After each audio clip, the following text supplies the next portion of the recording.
వెంకటేశ్వర స్వామి వారు అన్నారు, నిన్ను ఈ కొండ మించి బయటికి తోయించేస్తాను అంటే, ఈయన అన్నారు, నువ్వెవరివి తోయించేయడానికి, నాకన్నా ముందు నువ్వు వచ్చావు. ఇక్కడ నువ్వు 100 గజాల స్థలం వరాహస్వామి దగ్గర పుచ్చుకున్నావు, నేను మా గురువు గారి మాట ప్రకారం నేను చెరువు తవ్వి నువ్వు పూలు కట్టడానికి వచ్చాను.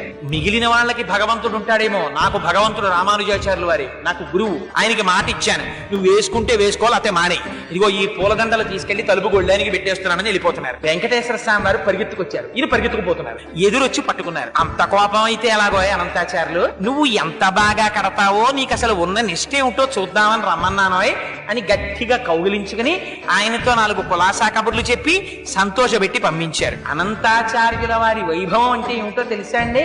ఆయనకోసారి జ్వరం వచ్చింది, గుళ్ళోకి వెళ్ళడం మానేశారు. మానేసి శిష్యులకి ఇచ్చి పూలదండలు పంపిస్తుండేవారు. పంపిస్తుంటే ఆయన మంచం మీద పడుకుని ఉంటే వెంకటేశ్వర స్వామి వారు అర్చకుల్ని పిలిచి, రావట్లేదే అనంతాచార్యులు 3 రోజుల నుంచి అని అడిగారు. ఆయనకి తెలియదా?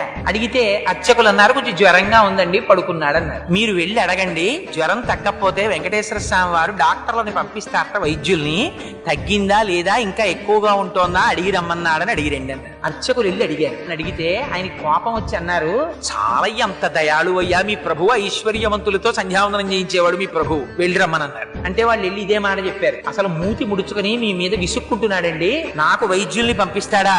అబ్బో, అంత ఖాళీ దొరికింది ఏమిటి ఆయనకి, ఐశ్వర్యవంతులకి సంధ్యావందనం చేయించేవాడు, ఆయన నాకెందుకులే సేవ చేయడం అన్నారండి అన్నారు. అంటే వెంకటేశ్వర స్వామి వారు తనే బయలుదేరి వచ్చారు. వచ్చి, ఏమో అనంతాచార్యులు అనారోగ్యం తగ్గిందా అన్నారు. ఇటువైపు నుంచి అటువైపు తిరిగి పడుకున్నారు.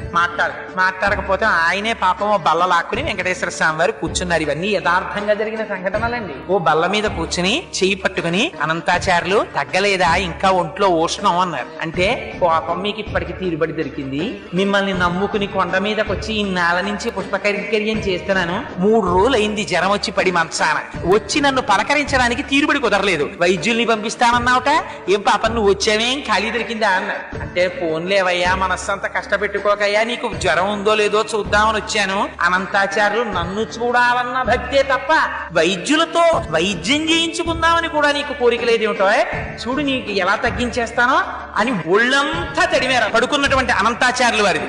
ఆయనకి జ్వరం అంతా తగ్గిపోయింది.